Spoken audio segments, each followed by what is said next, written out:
نحمده ونصلي على رسوله الكريم اما بعد فاعوذ بالله من الشيطان الرجيم بسم الله الرحمن الرحيم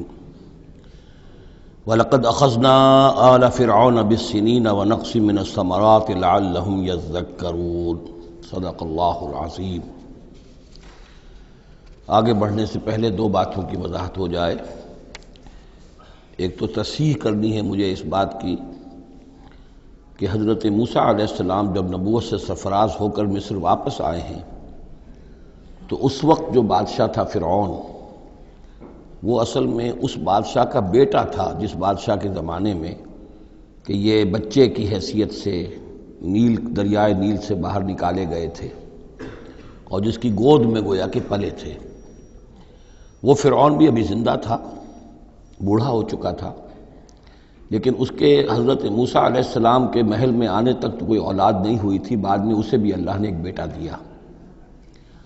اور اب وہ بیٹا جوان تھا، اور وہ بیٹا جو ہے حضرت موسیٰ علیہ السلام کے ساتھ محل میں پلا بڑھا تھا، بالکل ایسے جیسے بھائی ہوتے ہیں۔ تو اس کے دل میں بھی محبت بہت تھی، گویا کہ حضرت موسیٰ کی حیثیت بڑے بھائی کی تھی، اور اس فرعون کی جس کو اب اس باپ نے تخت سے دستبردار ہو کر اپنا زندہ ہونے کے باوجود سارے امور سلطنت جو ہے تفویض کر دیے تھے اپنے اس بیٹے کو، اس کے دل میں بھی محبت تھی اور اس نے بھی قتل کرنے سے گریز کیا۔ دوسری بات جو آخری آیت تھی 15ویں رکوع کی، یہ ہمارے لیے خاص طور پر لمحہ فکریہ ہے، مسلمانان پاکستان کے لیے، کہ ہم نے بھی تحریک پاکستان جو چلائی تو ہندوؤں کے غلبے کے خوف سے کہ اگر ہندوستان ایک وحدت کی حیثیت سے آزاد ہوا اور جو جدید دنیا کا جمہوری اصول ہے ون مین ون ووٹ، تو ہندو جو ہے اتنے غالب ہو جائیں گے کہ ہمیں دبا لیں گے، ہمیں ایکسپلائٹ کریں گے، ہماری تہذیب، تمدن، دین، مذہب، عقیدہ، زبان، ہر چیز کو برباد کریں گے۔ تو اللہ تعالیٰ نے ہمیں اس تحریک پاکستان میں جو بھی ہم نے کوشش کی اس میں کامیابی دی، اور بالکل یہی الفاظ وَيَسْتَخْلِفَكُمْ فِي الْأَرْضِ، اور تمہیں زمین میں طاقت عطا کرے، قوت عطا کرے، حکومت عطا کرے، فَيَنْظُرَ كَيْفَ تَعْمَلُونَ، پھر وہ دیکھے گا تم کرتے کیا ہو، تمہاری روش کیا رہتی ہے، تم پھر کیا طرز عمل اختیار کرتے ہو، تم واقعتاً اللہ کے بندے بنتے ہو اور اللہ ہی کی حکومت قائم کرتے ہو، یا یہ ہلدی کی گانٹھ جو تمہیں مل جائے تو اس کو لے کر تم پنساری بن کر بیٹھ رہتے ہو اور اپنی حکومت اور اپنی مرضی اور اپنی خواہشات کے مطابق وہ نظام وہاں کا چلاتے ہو۔ وَلَقَدْ أَخَذْنَا آلَ فِرْعَوْنَ، اور وہی قانون جو کہ سورہ انعام میں بھی آیا تھا، سورہ اعراف میں بھی، جب حضرت موسیٰ علیہ السلام آل فرعون کی طرف آئے تو اب یہ جو رد و قدح وہاں شروع ہوئی، تو اس دوران میں اللہ تعالیٰ نے قوم فرعون کے اوپر بہت سے چھوٹے چھوٹے عذاب بھیجنے شروع کیے تاکہ وہ ہوش میں آئیں، جاگیں۔ وَلَقَدْ أَخَذْنَا آلَ فِرْعَوْنَ، اور ہم نے پکڑا فرعون والوں کو بِالسِّنِينَ، بار بار قحط آ رہے ہیں، وَنَقْصٍ مِّنَ الثَّمَرَاتِ، اور فصلوں کی تباہی سے، لعلہم یذکرون، شاید کہ وہ نصیحت پکڑے۔ فَإِذَا جَاءَتْهُمُ الْحَسَنَةُ، جب بھی کبھی درمیان میں حالات بہتر ہو جاتے تھے، اچھی صورتحال ہوتی تھی، قالوا لنا هذه، وہ کہتے تھے یہ تو ہمارے لیے ہے ہی، ہماری محنت کا، ہماری پلاننگ کا، ہماری مساعی کا، ہماری جدوجہد کا ثمرہ ہے۔ وَإِن تُصِبْهُمْ سَيِّئَةٌ، اور جب انہیں کوئی تکلیف آتی تھی، یطیروا بموسیٰ ومن معہ، تو اسے سمجھتے تھے کہ یہ موسیٰ اور اس کے ساتھیوں کی نحوست کی وجہ سے ہے۔ الا انما طائرہم عند اللہ، آگاہ ہو جاؤ کہ ان کی نحوست، ان کی شوبی قسمت جو ہے وہ اللہ کے ہاتھ میں ہے۔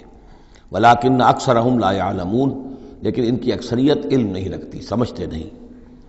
وقالوا مہما تأتنا بہ من آیۃ لتسحرنا بہا، اور وہ کہتے تھے بہت ہی چیلنجنگ انداز میں کہ اے موسیٰ، یہ تم اپنے جادو کے زور سے ہمارے اوپر جو جو چیزیں لا رہے ہو، جو مصیبتیں لا رہے ہو تاکہ تم ہم پر جادو کرو، فما نحن لک بمؤمنین، تو اس کے باوجود ہم ثابت قدم ہیں، صابر ہیں، ہم اپنے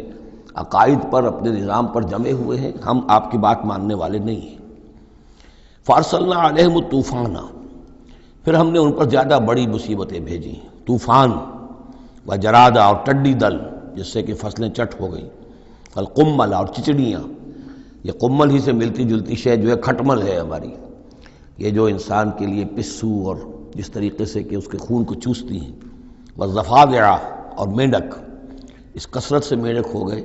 کہ جو برتن اٹھاؤ اس کے اندر سے میںڈک برآمد ہو رہا ہے، اور ظاہر بات ہے کہ پھر اس سے گھن آتی ہے، ہانڈی میں سے میںڈک پھدک کر نکل رہا ہے۔ والدم اور خون کی بارش، آیات مفصلات، یہ ہم نے نشانیاں بھیجی وقفے وقفے سے، ساری ایک دم نہیں، ایک مرتبہ ایک نشانی ہے پھر دوسری نشانی ہے۔ فاستکبروا وکانوا قوما مجرمین، اس کے باوجود وہ استکبار پر اڑے رہے، اور وہ بڑی ہی اڑیل قوم تھے، مجرم قوم تھے۔ ولما وقع علیہم الرجس، اور جب ان پر وہ مصیبت آ جاتی تھی، یعنی یہ کہ ہوتے ہوتے اب ان کی جو اکڑ فونی ہے اس میں کم سے کم یہ کمزوری واقع ہو گئی، یہ نرمی واقع ہو گئی جو آگے آ رہی ہے۔ ولما وقع علیہم الرجس، جب ان پر وہ عذاب آتا تھا، قالوا یا موسیٰ، تو وہ حضرت موسیٰ سے کہتے تھے، ادع لنا ربک بما عہد عندک، اپنے رب کو پکارو، دعا کرو جو تمہارا اس سے قول و قرار ہے، تمہارا عہد ہے اس کے ساتھ، تاکہ وہ ہمیں اس مصیبت سے نجات دے۔ لئن کشفت عنا الرجس، اگر اس نے ہم سے اس عذاب کو ہٹا دیا، کھول دیا، لنؤمنن لک، ہم تمہاری بات مان لیں گے۔ یہ ایمان کے ساتھ جب لام آتا ہے تو اس کے معنی وہ ایمان ایک عقیدے والا ایمان نہیں ہوتا، مان لیں گے، تمہاری بات مان لیں گے۔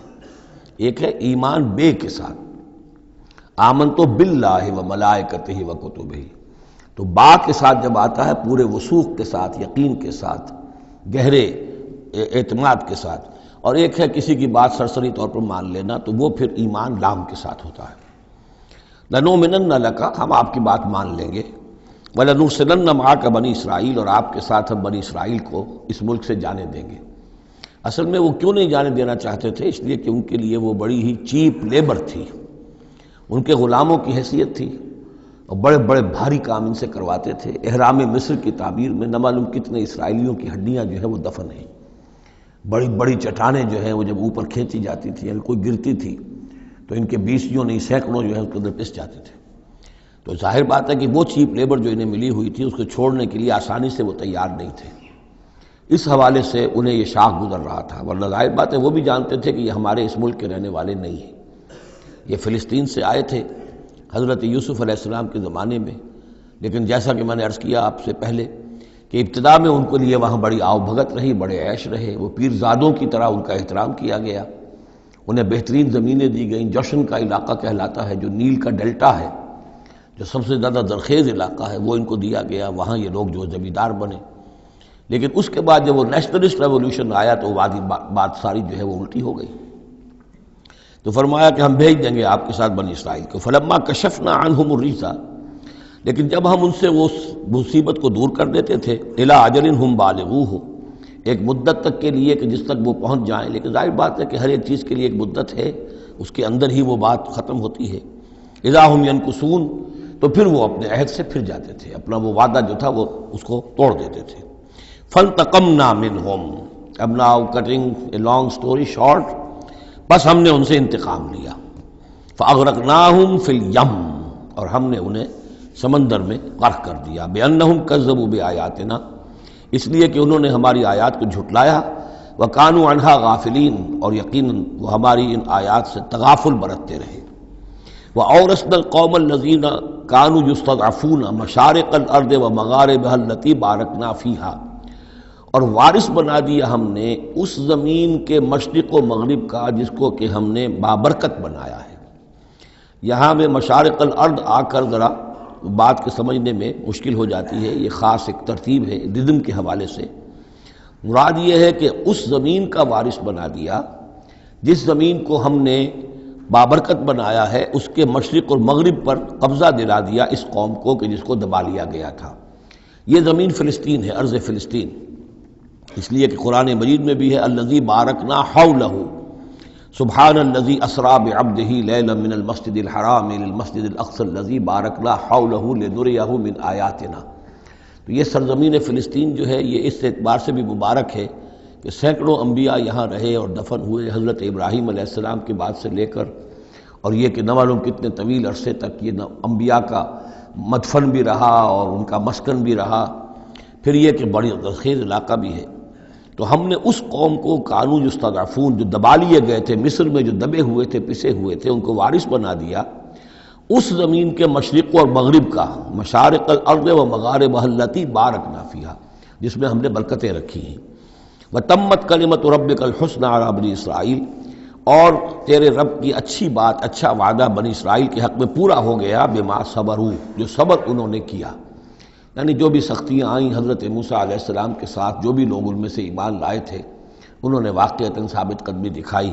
اور یہ کہ اس صبر کی وجہ سے اللہ تعالیٰ کا وعدہ ان پر پورا ہوا۔ وَدَمَّرْنَا مَا كَانَ يَصْنَعُ فِرْعَوْنُ وَقَوْمُهُ، اور ہم نے تباہ و برباد کر دیا جو کچھ کے بنایا تھا فرعون نے اور اس کی قوم نے، وَمَا كَانُوا يَعْرِشُونَ، اور جو وہ اونچے اونچے کرتے تھے، محل بناتے تھے یا کچھ اور اونچی اونچی ٹٹیاں چڑھاتے تھے اپنے انگوروں کی بیلوں کے لیے، ان سب کو ہم نے جو ہے ختم کر کے رکھ دیا۔ اب یہ جو تھا ان کا سفر مصر سے اور جو یہ صحرائے سینا تک آئے، اس کا تذکرہ جو ہے کئی مرتبہ اس سے پہلے مدنی صورتوں میں بھی آ چکا ہے،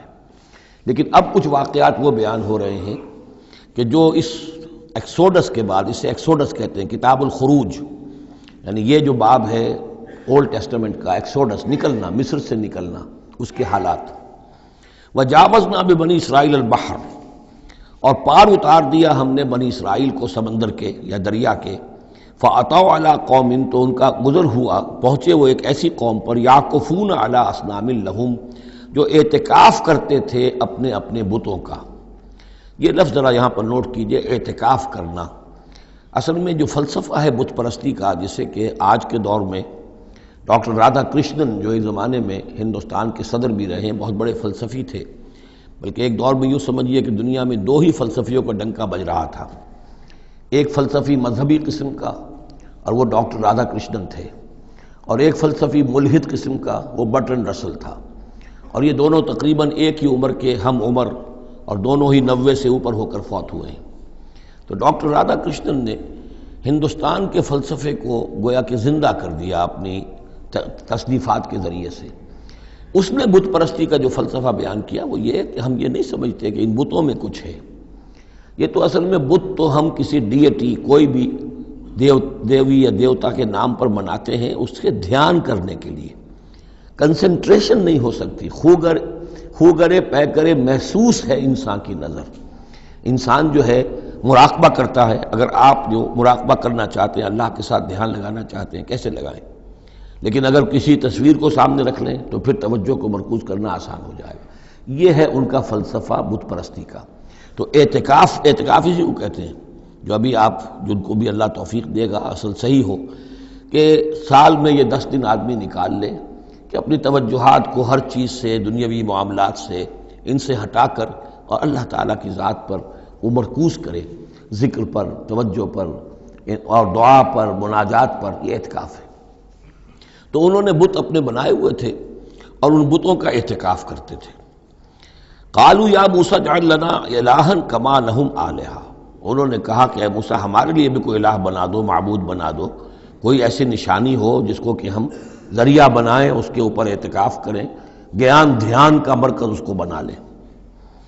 قال انکم قوم تجہلون، حضرت موسیٰ نے فرمایا کہ تم جہل کا ارتکاب کر رہے ہو، کیا بات کہہ رہے ہو؟ ان ہؤلاء متبر ما هم فیہ، یہ لوگ جس چیز میں ہیں یہ تو ہلاک ہونے والے ہیں، برباد ہونے والے ہیں۔ وباطل ما كانوا يعملون، اور جو کچھ یہ کر رہے ہیں وہ سب باطل ہے، اس کی کوئی حقیقت نہیں ہے۔ قال غیر اللہ ابغیکم الہا، حضرت موسیٰ نے فرمایا کہ کیا میں اللہ کے سوا تمہارے لیے کوئی الہ تلاش کروں؟ وہو فضلکم علی العالمین، اور اس نے تو تمہیں فضیلت دی ہے تمام جہان والوں پر۔ وَإِذْ أَنْجَيْنَاكُمْ مِنْ آلِ فِرْعَوْنَ، اور ذرا یاد کرو جب کہ ہم نے تمہیں نجات دی آل فرعون سے۔ یسومونکم سوء العذاب، یہ الفاظ جو کہ تم سورہ بقرہ میں بھی آئے ہیں اور اس کے بعد بھی آئے ہیں۔ یسومونکم سوء العذاب، وہ تمہیں مبتلا کیے ہوئے تھے بدترین عذاب میں۔ یقتلون ابناءکم ویستحیون نساءکم، وہ قتل کر ڈالتے تھے تمہارے بیٹوں کو اور زندہ رکھتے تھے تمہاری بیٹیوں کو۔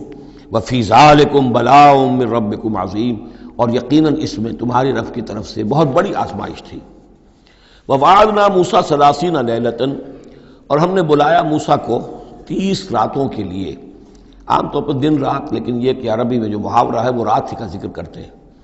30 راتوں کے لیے وَأَتْمَمْنَاهَا بِعَشْرٍ، روایات سے معلوم ہوتا ہے کہ اولین جو تھی طلبی وہ 30 رات کے لیے ہوئی تھی، لیکن اس میں جو چلہ تھا جو حضرت موسیٰ علیہ السلام کو کاٹنا تھا، اس میں روزہ بھی تھا مسلسل 30 دن کا، تو اس میں یہ ہے کہ کسی وقت ان سے ضبط نہیں ہو سکا اور مسواک کر لی تھی، وہ جو روزے کی وجہ سے منہ کے اندر ایک طرح کی بو پیدا ہو جاتی ہے، اس کو برداشت نہ کر سکے، تو اس کی پاداش میں، اب یہ روایات ہیں، میں نہیں کہہ سکتا کہ کس حد تک ان میں صحت ہے، فَأَتْمَمْنَاهَا بِعَشْرٍ، تو مکمل کر دیا ہم نے اس مدت کو 10 دن سے اور، فَتَمَّ مِيقَاتُ رَبِّهِ 40 لَيْلَةً، تو وقت مدت پوری ہو گئی اس کے رب کی، یعنی 40 راتیں۔ یہیں سے ہمارے ہاں تصوف میں اہل صوفیہ نے 40 کا یہ چلہ کشی، 40 دن 40 رات کا چلہ کاٹنا، یہ جو ہے نکالا ہے۔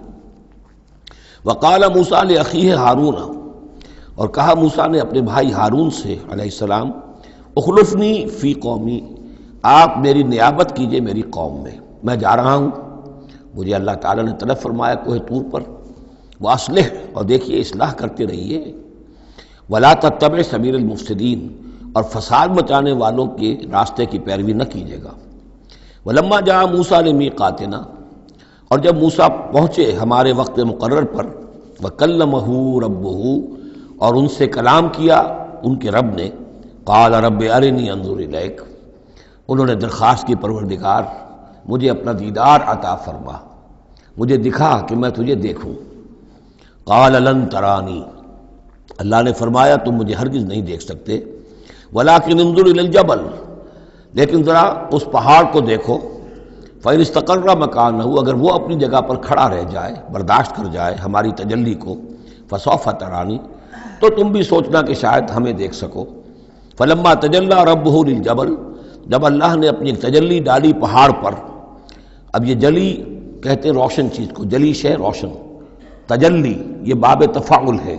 کسی شے کا خود روشن ہو جانا، تو اللہ تعالیٰ کی یہ ذات کی تجلی ہے کہ جو پہاڑ پر ڈالی گئی، جعلہ دکن، جس سے کہ وہ پہاڑ جو ہے وہ بالکل ریزہ ریزہ ہو گیا، وخر موسیٰ صاعقا، اور حضرت موسیٰ علیہ السلام بھی تجلی باری تعالیٰ کے اس بالواسطہ مشاہدے کے نتیجے میں بھی وہ بے ہوش ہو کر گر پڑے۔ فلما افاقا، جب انہیں افاقہ ہوا، ہوش میں آئے، قال سبحانک، اب انہوں نے کہا اے اللہ تو پاک ہے، تبت الیک، میں تیری جناب میں توبہ کرتا ہوں کہ میں نے جسارت کی تھی، میں نے جو ہے اپنی حیثیت سے بڑھ کر تجھ سے سوال کر لیا تھا، وانا اول المومنین، اور میں پہلا ہی ہوں ایمان لانے والا، بغیر دیکھے تجھے ماننے والا ہوں۔ قال یا موسیٰ انی اصطفیتک علی الناس برسالاتی، اللہ نے فرمایا موسیٰ میں نے تمہیں چن لیا ہے لوگوں پر، تمام انسانوں میں سے تمہیں چنا ہے، پسند کیا ہے اپنے پیغام کے لیے، رسالات کے لیے، وبکلامی، اور اپنے کلام کے لیے، یہ ایک خاص مقام ہے، امتیازی مقام ہے حضرت موسیٰ کا، کلم اللہ موسیٰ تکلیما، فخذ ما آتیتک وکن من الشاکرین، تو لے لو جو میں تمہیں دے رہا ہوں اور بن جانا شکر کرنے والوں میں، یعنی یہ الواح جو ہے جو ہم دے رہے ہیں اس میں احکام لکھے ہوئے ہیں، یہ تم لے لو اور ان کا حق ادا کرو۔ وَكَتَبْنَا لَهُ فِي الْأَلْوَاحِ، اور ہم نے لکھ دیا اس کے لیے تختیوں پر، وہ پتھر کی تختیاں، مِن كُلِّ شَيْءٍ مَوْعِظَةً، ہر طرح کی نصیحت، وَتَفْصِيلًا لِكُلِّ شَيْءٍ، اور ہر طرح کے احکام کی تفصیل، یعنی جو بنیادی احکام ہیں، موٹے موٹے احکام ہیں، یوں سمجھیے کہ وہ در حقیقت ایک طرح سے ڈینجر سگنلز ہیں۔ اگر آپ کسی پہاڑی راستے پر جا رہے ہو تو جگہ جگہ آپ کو نشانات ملتے ہیں کہ ذرا یہاں بچ کے گزرنا، تو شریعت خداوندی جو ہے وہ بھی در حقیقت انسانی تمدن کا جو پیچیدہ سفر ہے اس میں ڈینجر کوشنز ہیں، ڈینجر سگنلز ہیں، یہاں اس سے ذرا دور رہنا، اس سے ذرا ہٹ کر رہنا، اس کے اندر اندر آدمی جو ہے وہ اپنی محنت کرے، کوشش کرے، جدوجہد کرے، مباحات کے دائرے کے اندر جو بھی اس کا ہے چوائس اس کو اختیار کر لے، لیکن جو محرمات ہیں وہ حدود ہیں، تلک حدود اللہ فلا تقربوها، تو شریعت کی جو آسمانی شریعت ہے اصل بنیاد یہی ہے کہ زندگی کے ہر گوشے سے متعلق چند موٹے موٹے احکام دے دیے، اس کے اندر جو ہے وہ کھلا چھوڑ دیا انسان کو کہ اب اس کے اندر اپنی سمجھ سے، اپنے اجتہاد سے، اپنی کوشش سے، اپنی عقل کو بروئے کار لا کر کام کرو۔ وَكَتَبْنَا لَهُ فِي الْأَلْوَاحِ مِن كُلِّ شَيْءٍ مَوْعِظَةً وَتَفْصِيلًا لِكُلِّ شَيْءٍ فَخُذْهَا بِقُوَّةٍ، تو اے موسیٰ اس کو تھام لو مضبوطی کے ساتھ، وَأَمُرْ قَوْمَكَ،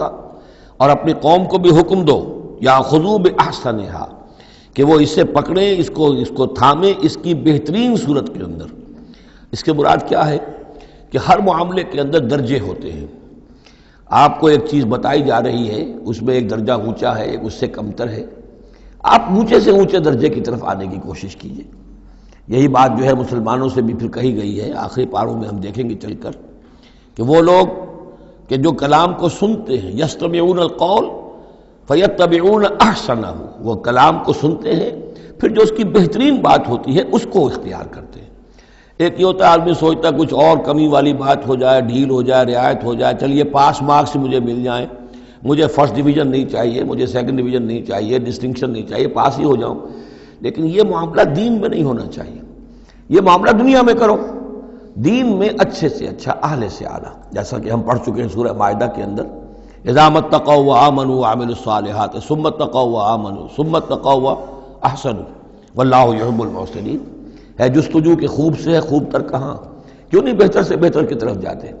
جتنا آج وقت لگا رہے ہو دین کے لیے اس سے زیادہ لگاؤ کل، اور پرسوں اس سے آگے تمہارا قدم پڑنا چاہیے،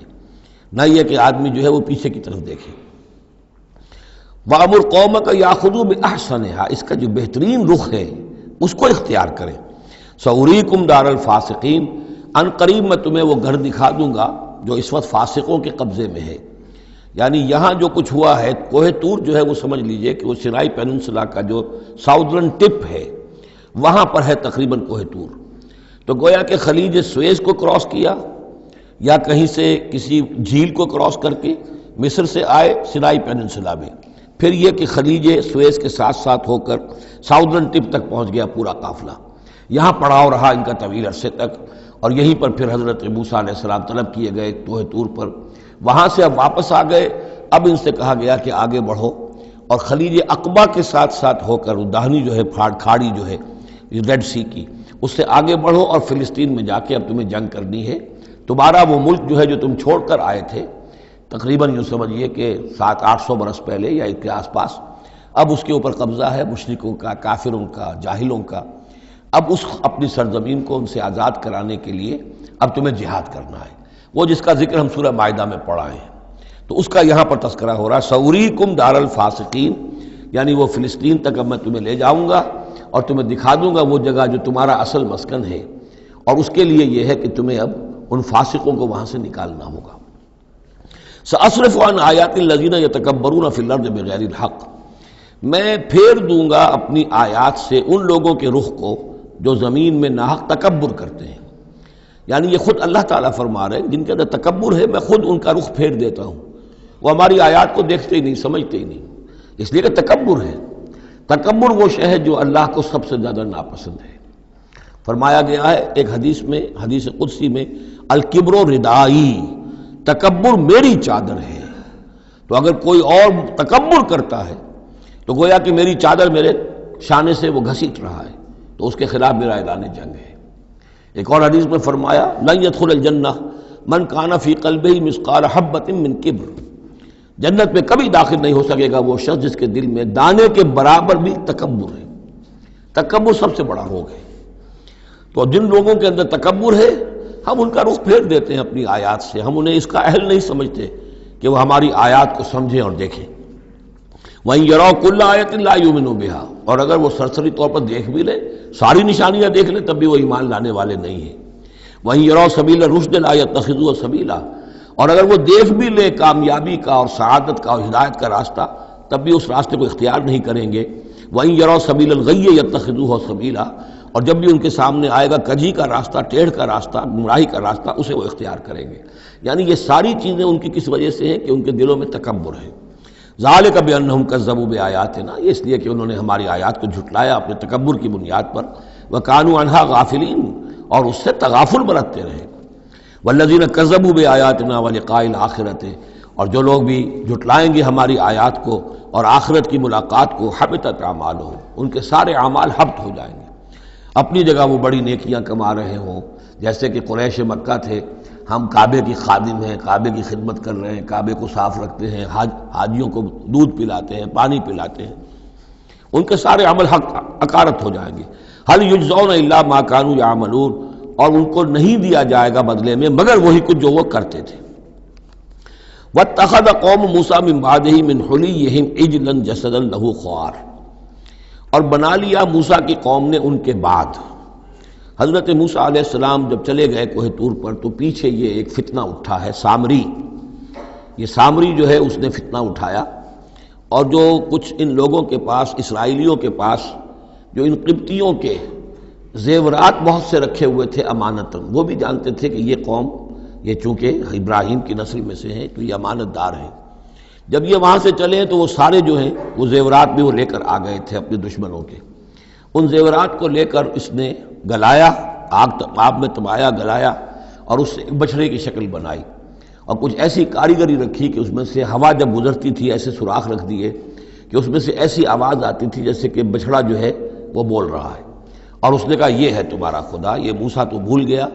موسیٰ کو مغالطہ ہو گیا، وہ کہاں گیا ہے، کس خدا سے ملنے گیا، خدا تو یہ ہے۔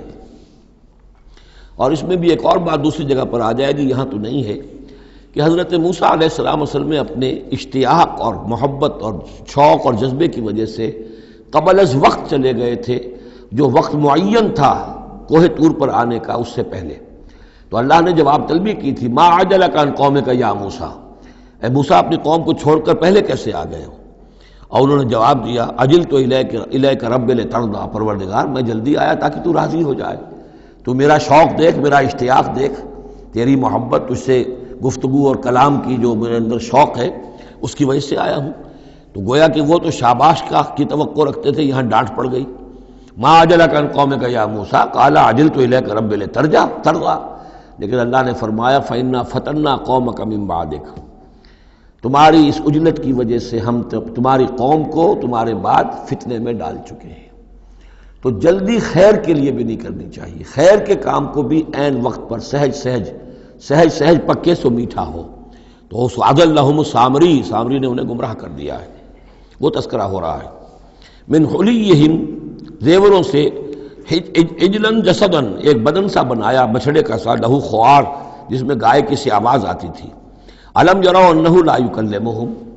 کیا انہوں نے یہ نہیں غور کیا کہ وہ نہ ان سے بات کر سکتا ہے، وہ گدھے کی سی یا گھوڑے کی سی یا بچھڑے کی سی آواز سے تو کوئی بات نہیں بنتی، ولا یہدیہم سبیلا، نہ انہیں وہ کوئی راستہ بتا سکتا ہے۔ اتخذوہ وکانوا ظالمین، انہوں نے اسی کی عبادت شروع کر دی، اسے معبود بنا لیا، اور وہ تھے بہت ظالم۔ ولما سقط فی ایدیہم ورأوا انہم قد ضلوا،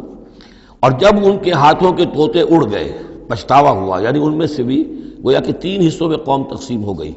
ایک قوم، بڑا حصہ قوم کا وہ رہا جو اس گناہ میں شریک نہیں ہوا،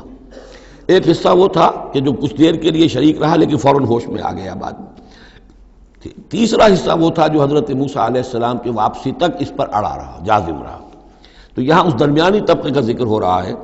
وَلَمَّا سُقِطَ فِي أَيْدِيهِمْ وَرَأَوْا أَنَّهُمْ ضَلُّوا، جب ان کے ہاتھوں کے طوطے اڑ گئے، ان کے پچھتاوا طاری ہوا، اور انہوں نے سوچا ہم تو گمراہ ہو گئے، یہ ہم کیا کر بیٹھے۔ قَالُوا لَئِن لَّمْ يَرْحَمْنَا رَبُّنَا، انہوں نے کہا کہ اگر ہمارے رب نے ہم پر رحم نہ فرمایا، وَيَغْفِرْ لَنَا، اور اگر ہمیں بخش نہ دیا، لَنَكُونَنَّ مِنَ الْخَاسِرِينَ، تو ہم تو ہو جائیں گے بہت خسارے والوں میں سے۔ وَلَمَّا رَجَعَ مُوسَىٰ إِلَىٰ قَوْمِهِ غَضْبَانَ أَسِفًا، تو جب موسیٰ لوٹے اپنی قوم کے پاس، غضبان آصفا، غضبان یہ فعلان کے وزن پر، رحمان کے وزن پر، نہایت غضبناک۔ حضرت موسیٰ علیہ السلام کا مزاج بھی جلالی تھا، پھر یہ کہ اتنی بڑی گمراہی، اور یہ اللہ تعالیٰ نے کوہ طور ہی پر بتا دیا تھا کہ تمہاری قوم پیچھے فتنے میں پڑ چکی ہے اور وہ گمراہ ہو چکی ہے۔ فَإِنَّا فَتَنَّا قَوْمَكَ مِن بَعْدِكَ وَأَضَلَّهُ السَّامِرِي، تو وہاں سے آئے ہی ہیں تو غضبناک تھے، غضبان آصفا، نہایت افسوس میں بھی اور سخت غضبناک۔ قال بئس ما خلفتمونی من بعدی، یہ خطاب حضرت ہارون سے بھی ہو سکتا ہے اور اپنی پوری قوم سے بھی ہو سکتا ہے۔ بری ہے میری نیابت جو تم نے کی ہے میرے بعد، عاجلتم امر ربکم، تم نے اپنے رب کے معاملے کے اندر جلدی کی، میرا انتظار کرتے، اگر اس نے کچھ بنا ہی دیا تھا، کوئی شوبدہ دکھایا تھا، میرے آنے تک انتظار کر لیتے، میں تمہیں بتاتا اس کی حقیقت کیا ہے۔ وَأَلْقَى الْأَلْوَاحَ، اور انہوں نے وہ جو تختیاں لے کر آئے تھے کوہ طور سے تورات والی، وہ تو ایک طرف ڈال دیں۔ وَأَخَذَ بِرَأْسِ أَخِيهِ يَجُرُّهُ إِلَيْهِ، اور غضبناک ہو کر اپنے بھائی حضرت ہارون علیہ السلام کے سر کے بال پکڑ لیے اور اپنی طرف کھینچا غصے میں، یہ تم نے کیا کیا، میرے پیچھے یہ میں تمہیں خلیفہ بنا کر گیا تھا۔ قال ابن امہ، انہوں نے کہا اے میرے ماں جائے، اے میرے ماں کے بیٹے،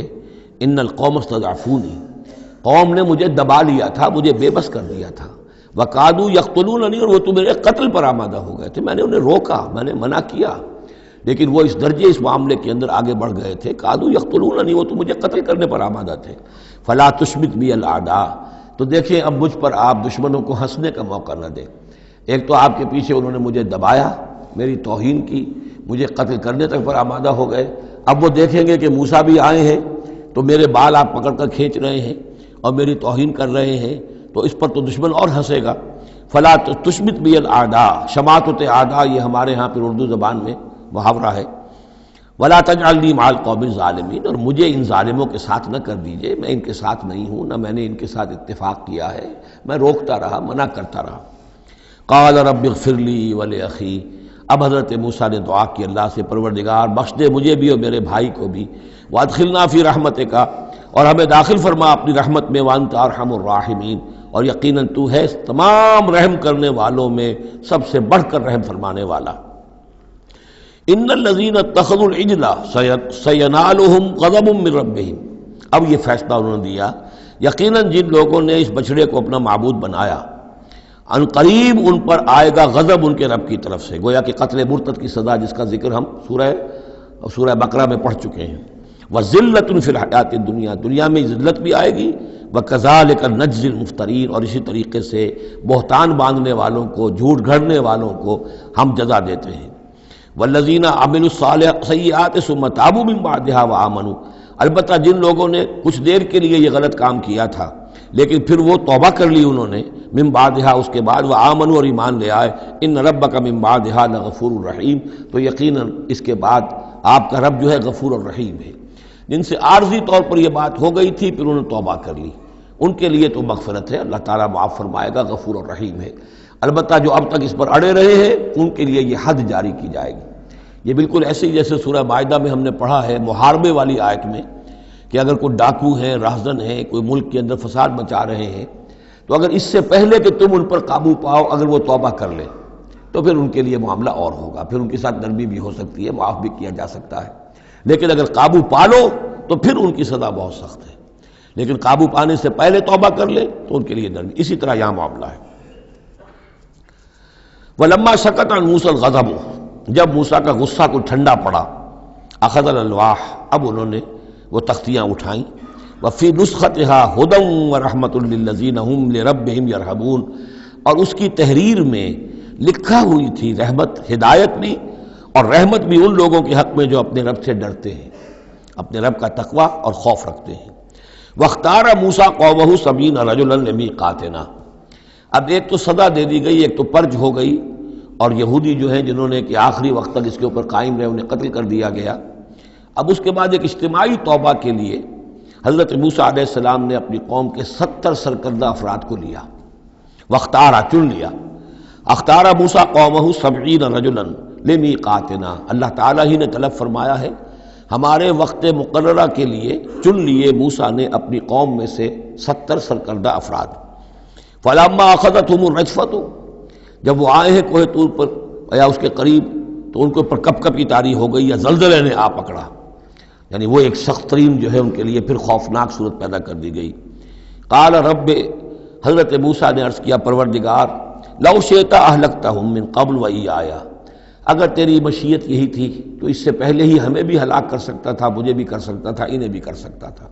خطا کار تو ہم ہیں، غلطی ہوئی ہے، لیکن بہرحال ہم نے اتنا بڑا کفارہ بھی دے دیا ہے،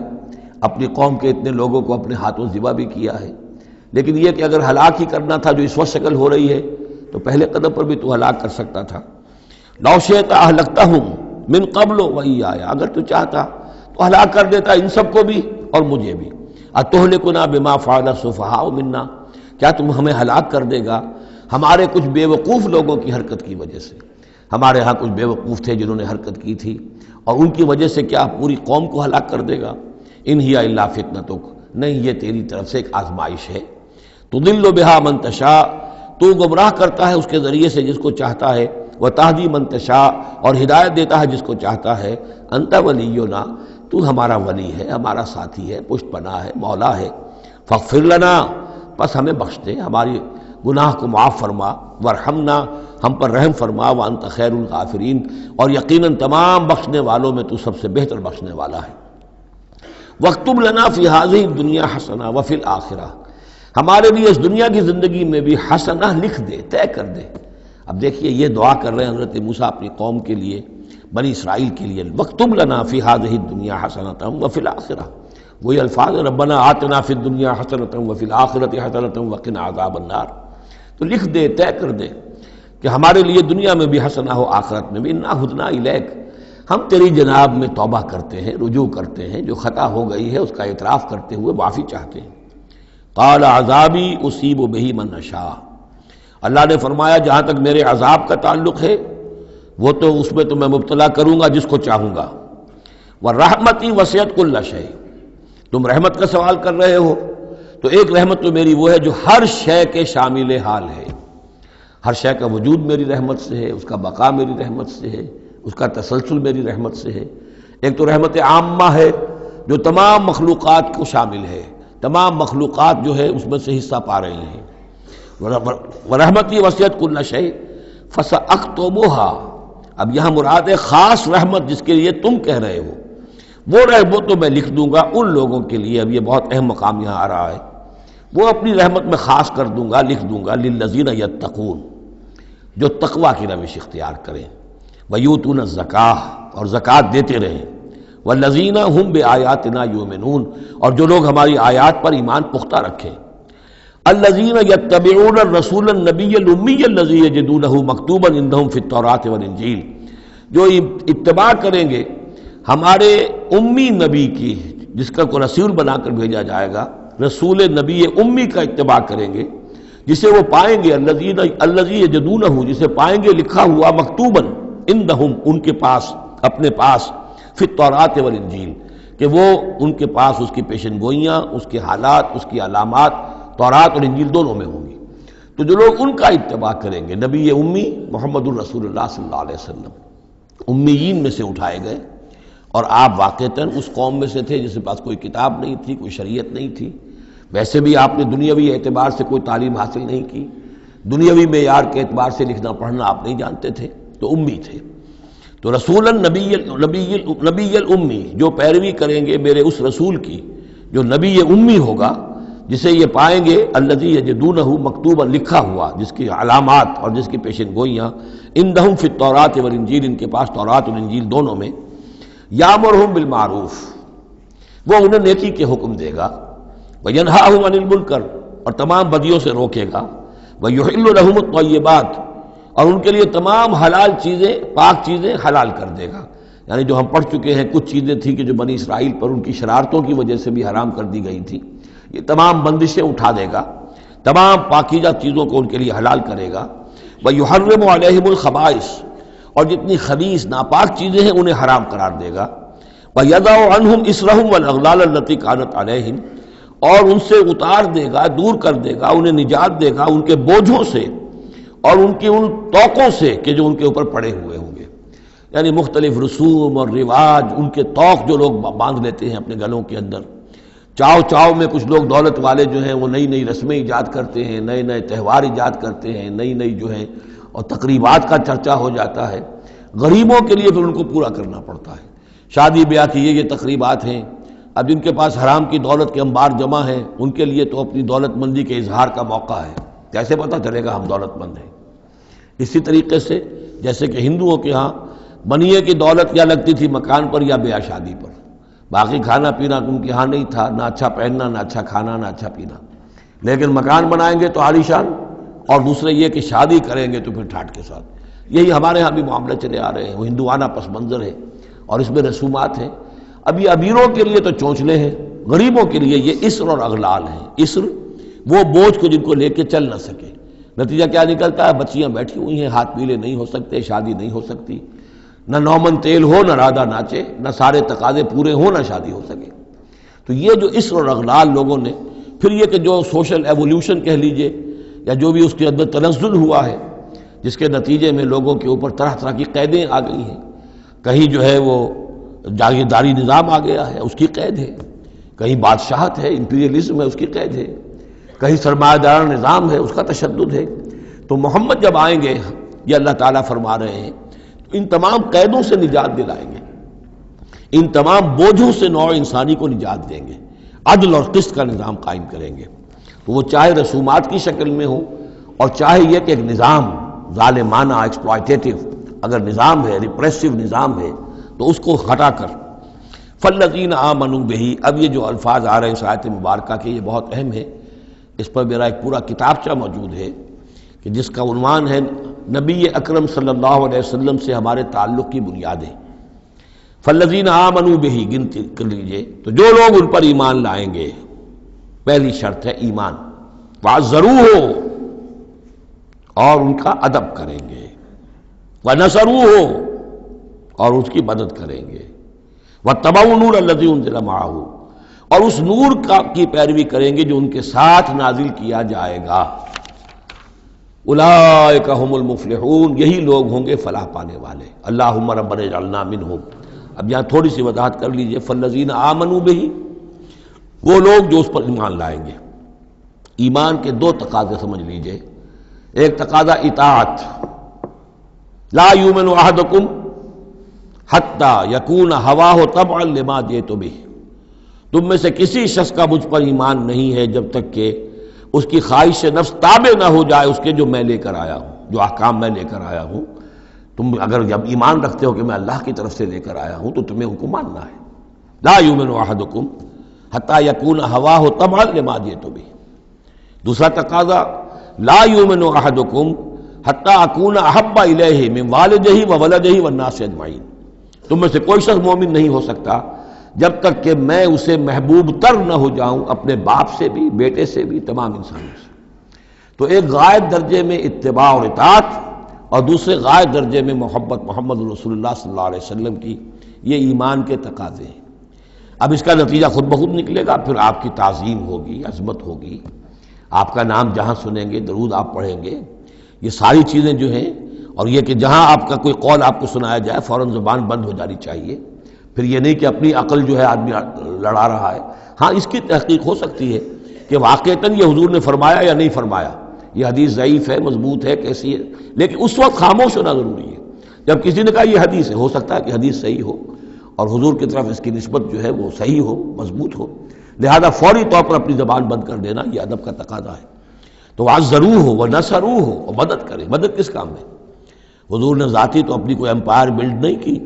نہ آپ نے اپنے لیے کوئی جاگیر بنائی، نہ کوئی جائیداد بنائی، کس کام کے لیے نصرت چاہیے تھی اللہ کے دین کے لیے، اس کے غلبے کی جد و جہد، اس کے لیے بھیجے گئے محمد صلی اللہ علیہ وسلم، هو الذی ارسل رسولہ بالہدی ودین الحق لیظہرہ علی الدین کلہ، اور اس کے لیے پکار ہے من انصاری اللہ، یہ میرا فرض منصبی ہے، اللہ کا دین مجھے غالب کرنا ہے، یہ میری ذمہ داری ہے، کون ہے جو میرا ہاتھ بٹھائے، میرا مددگار بنے۔ تو یہ میدان اب بھی کھلا ہوا ہے، دین پہلے غالب ہوا تھا پھر مغلوب ہو گیا، اور اب تو مغلوب ہے پوری دنیا میں، کہیں بھی ہم ایک انچ زمین نہیں دکھا سکتے جہاں کہہ سکے دنیا سے، نوع انسانی سے کہ آؤ اور دیکھو یہاں یہ اصل دین موجود ہے بتمام و کمال۔ تو وہ مشن جو ہے محمد رسول اللہ صلی اللہ علیہ وسلم کا، وہ اب بھی زندہ ہے، لہذا اس کی مدد کرنی ہے۔ واتبعوا النور الذی انزل معہ، اور اس مشن کی تکمیل میں جو راستہ ہے، جو طریقہ اللہ نے بتایا ہے، وہ اس قرآن کے ذریعے سے ہے، تذکیر قرآن سے، تبلیغ قرآن کی، انذار قرآن سے، تبشیر قرآن سے، تعلیم قرآن کی، یتلو علیہم آیاتہ ویعلمہم الکتاب والحکمۃ ویزکیہم، اس کے ذریعے سے لوگوں کو کھینچو، لوگوں کو نکالو گندگیوں میں سے اور اندھیروں میں سے، لوگوں کے اندر ایمان کی شمع روشن کرو، پھر انہیں منظم کرو، جمع کرو، پھر باطل سے ٹکراؤ۔ فالذین آمنوا بہ وعزروہ ونصروہ واتبعوا النور الذی انزل معہ، تو جو لوگ ان پر ایمان لائیں گے اور ان کی تعظیم کریں گے اور ان کی مدد کریں گے اور اس نور کی پیروی کریں گے جو ان کے ساتھ نازل کیا جائے گا، یعنی قرآن مجید حضور کے ساتھ یہ نازل کیا گیا، بھیجا گیا۔ اولئک ھم المفلحون، یہی لوگ ہوں گے فلاح پانے والے۔ اللہم ربنا اجعلنا منہم۔ قل یا ایھا الناس، اب ظاہر بات ہے کہ وہ لمبی بات کو اب یہاں پہ ختم کرتے ہوئے کہ اب حضور صلی اللہ علیہ وسلم تشریف لے آئے، اب یہی بات اس کے حوالے سے اب آپ سے کہا جا رہا ہے کہ اے نبی، جو خبر دی تھی اس وقت ہم نے موسیٰ کو، اور جو ہم نے کہہ دیا تھا کہ جو رحمت ہے ہماری خصوصی وہ انہی لوگوں کے لیے ہوگی تم میں سے کہ جو محمد عربی صلی اللہ علیہ وسلم پر ایمان لے آئیں گے۔ تو اب کہہ دیجئے ڈنکے کی چوٹ، قل یا ایھا الناس، کہہ دیجئے اے لوگو۔ اور یہ پھر بہت نوٹ کرنے کے قابل ہے کہ ہم نے اب تک جتنے رسولوں کا تذکرہ سنا ہے، پڑھا ہے سورہ اعراف میں، وہ یا قوم یا قوم یا قوم، اے میری قوم کے لوگوں۔ لیکن محمد رسول اللہ کی امتیازی شان یہ ہے کہ یہ قوم کی طرف مبعوث نہیں ہوئے، صرف پوری نوع انسانی کی طرف۔ جیسے سورہ بقرہ کے تیسرے رکوع کی پہلی آیت میں نے حوالہ دیا تھا، یا ایھا الناس اعبدوا ربکم الذی خلقکم والذین من قبلکم لعلکم تتقون۔ تو یہ آفاقی رسالت ہے، عالمی رسالت ہے، انسانی سطح پر ہے۔ قل یا ایھا الناس انی رسول اللہ الیکم جمیعا، میں اللہ کا رسول ہوں تمہاری طرف، سب کی طرف۔ الذی لہ ملک السماوات والارض، یہ بات 5 مرتبہ قرآن میں کہی گئی ہے مختلف الفاظ میں کہ حضور کی بعثت پوری نوع انسانی کے لیے ہے، جس میں سب سے نمایاں آیت وہ ہے وما ارسلناک الا کافۃ للناس بشیرا ونذیرا، ہم نے نہیں بھیجا ہے محمد آپ کو مگر پوری نوع انسانی کے لیے بشیر اور نذیر بنا کر۔ باقی یہ کہ اور مختلف اسالیب میں 4 مرتبہ اور یہ بات آئی ہے کہ آپ کی بعثت جو ہے کسی خاص قوم، کسی خاص ملک، کسی خاص رنگ اور نسل کے لوگوں، کسی خاص قبیلے کی طرف نہیں ہے، بلکہ پوری نوع انسانی کی طرف ہے۔ قل یا ایھا الناس انی رسول اللہ الیکم جمیعا الذی لہ ملک السماوات والارض، میں اس اللہ کا رسول ہوں جس کے لیے آسمان اور زمین کی بادشاہی ہے، لا الہ الا ہوا، اس کے سوا کوئی معبود نہیں، یحیی و یمیت، وہی زندہ رکھتا ہے اور وہی موت وارد کرتا ہے۔ فآمنوا باللہ، تو ایمان لاؤ اللہ پر، ورسولہ النبی الامی الذی، اور اس کے اس رسول پر جو نبی امی ہے، اور جو یؤمن باللہ وکلماتہ، جو ایمان رکھتا ہے اللہ پر اور اس کے کلام پر، اس کے کلمات پر، اس کی باتوں پر، واتبعوہ، اور اس کی پیروی کرو، لعلکم تہتدون، تاکہ تم ہدایت پاؤ۔ یہ گویا کہ اعلان عام ہوا محمد رسول اللہ صلی اللہ علیہ وسلم کا کہ وہ جو بات اللہ تعالیٰ نے حضرت موسیٰ سے کہی تھی، یہ اس کے مطابق میری بعثت ہوئی ہے۔ اور اب گویا کہ جیسا کہ میں نے آپ کو بتایا تھا، یہ تمہید ہے، تیاری ہو رہی ہے، چونکہ اب مدینے کی طرف سفر کرنا ہے۔ یہ صورت پہلے نازل ہو گئی ہے تاکہ وہ ذہن تیار ہو جائے اس کے لیے کہ اب یہود کے 3 بڑے بڑے قبیلے وہاں پر آباد ہیں، ان سے براہ راست اب سابقہ پیش آئے گا۔ ابھی تک براہ راست خطاب یہود سے نہیں ہوا، یا بنی اسرائیل سے کوئی خطاب نہیں، گفتگو ہو رہی ہے محمد رسول اللہ سے یا اہل مکہ سے یا حضور کی وساطت سے مسلمانوں سے۔ لیکن یہ کہ وہ باتیں ساری وہ آ رہی ہیں کہ جن کا اب محل جو ہے واضح ہو جائے گا ہجرت کے بعد۔ وَمِن قوم موسیٰ امۃ یہدون بالحق وبہ یعدلون، اور موسیٰ کی قوم میں یقیناً کچھ لوگ ایسے تھے، امتن ایسے لوگ تھے کہ جو حق کی ہدایت دیتے تھے۔ یعنی یہ تو نہیں ہو سکتا اتنے جلیل القدر پیغمبر کے کوئی بھی ساتھی نہ ہو، حواری نہ ہو، یا بڑی اکثریت ان کی جو ہے ناہنجاروں پر رہی مشتمل، لیکن بہرحال ان کے ساتھ ایک جماعت ان کے حواریین کی، ان کے ساتھیوں کی۔ وَمِن قوم موسیٰ امۃ یہدون بالحق وبہ یعدلون، ایسی قوم ان کے اندر رہی ہے، قوم موسیٰ میں سے ایسی لوگ، ایسی جماعت جو حق ہی کی ہدایت بھی دیتے تھے اور حق ہی کے ساتھ فیصلے بھی کرتے تھے، عدل بھی کرتے تھے۔ وَقَطَّعْنَاهُمْ اثْنَتَيْ عَشْرَةَ أَسْبَاطًا أُمَمًا، اور ہم نے انہیں علیحدہ علیحدہ کر دیا 12 بڑی بڑی قبیلوں کی جماعت میں، اسباط امما، بار جماعتیں بن گئیں علیحدہ علیحدہ، ان کی امتیں بن گئیں، علیحدہ قبیلے بن گئے، کیونکہ یہ 12 بیٹے تھے حضرت یعقوب علیہ السلام کے، اور ان میں سے ہر ایک سے ایک قبیلہ چلا ہے۔ تو ابھی وہ انسان کا جو تمدنی ارتقاء جو ہے ابھی قبائلی دور میں تھا، لہذا اس قبائلی نظام ہی کو اللہ تعالیٰ نے ان کے لیے باقی رکھا۔ چنانچہ پانی بھی جب دیا تو 12 چشمے، تاکہ ہر قبیلے کا چشمہ علیحدہ ہو اور یہ آپس میں لڑیں جھگڑے نہیں۔ ہر قبیلے کا کوئی اپنا سردار ہے، اس کا اپنا ایک نظام ہے، کوئی نزاع ہو گیا ہے تو وہ آپس میں اس کو حل کر سکتے ہیں، لیکن اگر بین القبائل معاملہ ہو جائے تو پھر اس کو حل کرنا جو ہے مشکل ہو جائے گا۔ وَأَوْحَيْنَا إِلَىٰ مُوسَىٰ إِذْ اسْتَسْقَاهُ قَوْمُهُ، اور ہم نے وحی کی موسیٰ کی طرف جب کہ پانی طلب کیا ان سے اس کی قوم نے، أَنِ اضْرِب بِعَصَاكَ الْحَجَرَ، کہ اپنے اسی عصا سے، اپنی لاٹھی سے ضرب لگائیے چٹان پر۔ فَانْبَجَسَتْ مِنْهُ اثْنَتَا عَشْرَةَ عَيْنًا، تو اس میں سے 12 چشمے پھوٹ بہے۔ یہ بات ہم پڑھ چکے ہیں سورہ بقرہ میں۔ قَدْ عَلِمَ كُلُّ أُنَاسٍ مَشْرَبَهُمْ، ہر قبیلے نے، ہر قوم نے پہچان لیا، معین کر لیا اپنے مشرب کو۔ مشرب یہ بھی اس میں ظرف ہے، پینے کی جگہ، اپنا گھاٹ معین ہو گیا، یہ چشمہ ہمارا، یہ چشمہ ان کا، یہ چشمہ ان کا ہے، یہ بنی لاوی کا ہے، یہ فلاں کا ہے،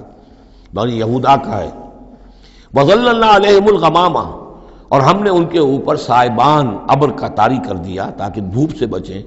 وانزلنا علیہم المن والسلویٰ، اور ہم نے ان پر من اور سلویٰ کے ذریعے انہیں خوراک بہم پہنچائی.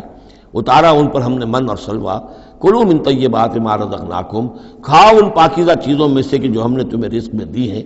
وما ظلمونا، اور انہوں نے کوئی ہم پر ظلم نہیں کیا. ہم پر کیا ظلم کر سکتے تھے، ہمارا کیا بگاڑ سکتے تھے. پہلے بھی یہ الفاظ آئے ہیں، کہیں میں تیزی میں غلط ترجمہ کر گیا ہوں کہ ہم نے ان پر کوئی ظلم نہیں کیا. وما ظلمناہم ہوتا تو ہم نے ان پر ظلم نہیں کیا. وما ظلمونا، انہوں نے ہمارا کیا بگاڑا، ہمارا کیا بگاڑ لیں گے. ایک حدیث قدسی میں آتا ہے کہ اے میرے بندو، اگر تم سب کے سب اولین اور آخرین اور انس اور جن سب بدترین جیسے ہو سکتا ہے تم میں سے کوئی شخص ویسے بن جاؤ، تب بھی میرے خزانے میں کوئی کمی نہیں آئے گی. اور تم سب کے سب اولکم وآخرکم وانسکم وجنکم سب کے سب مل جاؤ اور بہترین میرے مطیع بن جاؤ، میرے بندگی کرنے والے بن جاؤ، میرے خزانے میں کوئی اضافہ نہیں ہوگا، میں تو غنی ہوں. تو وما ظلمونا، انہوں نے ہم پر ہمارا کچھ نہیں بگاڑا. ولکن کانوا انفسہم یظلمون، لیکن وہ خود اپنی ہی جانوں پر ظلم کرتے رہے. وَإِذْ قِيلَ لَهُمُ اسْكُنُوا هَٰذِهِ الْقَرْيَةَ، اور یاد کرو جب کہ ان سے کہا گیا تھا کہ آباد ہو جاؤ اس بستی میں. یہ جیریکو، اریحا، پہلا شہر فلسطین کا کہ جو یوشع ابن نون جوشع ان کی سرکردگی میں جب بنی اسرائیل نے قتال کیا ہے پھر، تو یہ پہلا شہر فتح ہوا. جب ان سے کہا گیا کہ اب اس میں تم رہ سکتے ہو، بس جاؤ. وَكُلُوا مِنْهَا حَيْثُ شِئْتُمْ، اور اس میں سے جو بھی چاہو، جہاں سے بھی چاہو تم کھاؤ. وَقُولُوا حِطَّةٌ، اور دیکھو استغفار کرتے رہو، کہتے رہو اے اللہ ہمارے گناہ جھاڑ دے، ہماری کوتاہیاں، ہماری جو بھی کوئی کمیاں رہ گئی ہیں ان کو پورا کر دے. وَادْخُلُوا الْبَابَ سُجَّدًا، اور جب داخل ہو شہر کے دروازے میں تو سر جھکا کر داخل ہو، تمہاری گردنیں اکڑی ہوئی نہ ہو. نغفر لکم خطیئاتکم، ہم تمہاری جو بھی خطائیں ہیں وہ بخش دیں گے، جو بھی غلطیاں ہوئی ہیں فروغ گزاشتیں ہوئی ہیں ان سب سے درگزر فرمائیں گے. سنزید المحسنین، اور نہ صرف یہ کہ وہ خطائیں معاف کر دیں گے، جو ان میں سے محسن ہوں گے تم میں سے انہیں تو اب اور دیں گے، ان کے درجات بلند کریں گے، ان کو اور اونچے سے اونچے مراتب عطا کریں گے. فبدل الذین ظلموا منہم قولا غیر الذی قیل لہم، تو بدل دیا ان میں سے جو ظالم تھے، گناہ گار تھے، ایک ایسی بات کو کہ جو ان سے کہی گئی تھی اس کی بجائے. یعنی وہ کہا گیا تھا حطتن حطتن حنطتن حنطتن، ہمیں گیہوں چاہیے گیہوں چاہیے. فارسلنا علیہم رجزا من السماء، تو ان پر ہم نے آسمان سے ایک عذاب بھیج دیا. جن لوگوں نے وہ غلط حرکت کی تھی ان پر پلیگ آئی اور وہ سب کے سب ہلاک ہو گئے. بما کانوا یظلمون، بسبب ان کے اس ظلم کے جو انہوں نے اپنے آپ پر کیا تھا. واسألہم عن القریۃ التی کانت حاضرۃ البحر، اور ذرا ان سے سوال کیجئے اس بستی کے بارے میں کہ جو ساحل سمندر پر تھی، حاضرۃ البحر، سمندر کے کنارے پر تھی. یہ اب اصحاب سبت کا واقعہ آ رہا ہے. اس یادونا، اور عام طور پر خیال یہ کہ جو ایلات کی بندرگاہ ہے یہاں پر یہ واقعہ ہوا تھا. اب بھی وہ ایلات کی بندرگاہ ہے. 1967 میں جو جنگ ہوئی تھی عرب اور اسرائیل جنگ، اس میں اصل میں اسی ایلات کی بندرگاہ کا گھیراؤ کر لیا تھا صدر ناصر صاحب نے، بلاکیڈ آف دی ایلات پورٹ، اور اس کے نتیجے میں پھر بڑا زبردست جو ہے حملہ کیا اچانک جو ہے اسرائیل نے. اور یہ کہ صحرائے سینا بھی مصر سے ہتھیا لیا تھا، گولان ہائٹس جو ہیں وہ سیریا سے اس نے فتح کر لیے، اور پورا مغربی کنارہ جو اردن کا جو ہے اتنا بڑا علاقہ، زرخیز ترین علاقہ جو ہے فلسطین کا، وہ اردن سے اس نے ہتھیا لیا تھا، جس میں سے صرف سینائی پیننسولا بھی واپس کیا گیا ہے. اور یہ جو مغربی کنارے پر ان کی کوئی ایک آٹونومس سی چھوٹی سی ریاست قائم کرنے کی کوششیں ہو رہی ہیں. باقی یہ کہ گولان ہائٹس پر ابھی کوئی معاملہ نہیں ہوا. تو وہیں پر اسی ایلات بندرگاہ پر یہ واقعہ ہوا ہے، وہیں پر یہ کوئی قوم مچھیروں کی آباد تھی. واسألہم عن القریۃ التی کانت حاضرۃ البحر، وہ سمندر کے کنارے آباد تھی. اذ یعدون فی السبت، جبکہ وہ سبت کے قانون میں حد سے تجاوز کرنے لگے. اذ تأتیہم حیتانہم یوم سبتہم شرعا، جبکہ آتی تھیں ان کی مچھلیاں ان کے پاس یوم سبتہم، جس دن کہ ان کا سبت ہوتا تھا، شرعا، شرع جیسے کہ نیزہ کو چلاتا ہے. یعنی یہ کہ کبھی اگر آپ نے کماڑی میں کھڑے ہو کر دیکھا ہو تو کبھی کبھی ایسا ہوتا ہے کہ کوئی مچھلی جو ہے وہ چھلانگ مار کے اوپر آتی ہے پھر اندر چلی جاتی ہے. اب ظاہر بات ہے کہ یہ اٹکیلیاں کرتی تھی مچھلیاں، اللہ تعالیٰ نے سکس سینس دے رکھی ہے، حیوانات کو بھی ہے، انہیں پتہ چل گیا تھا ہفتے کا ایک دن ایسا ہے کہ ہمیں کوئی ہاتھ نہیں لگاتا.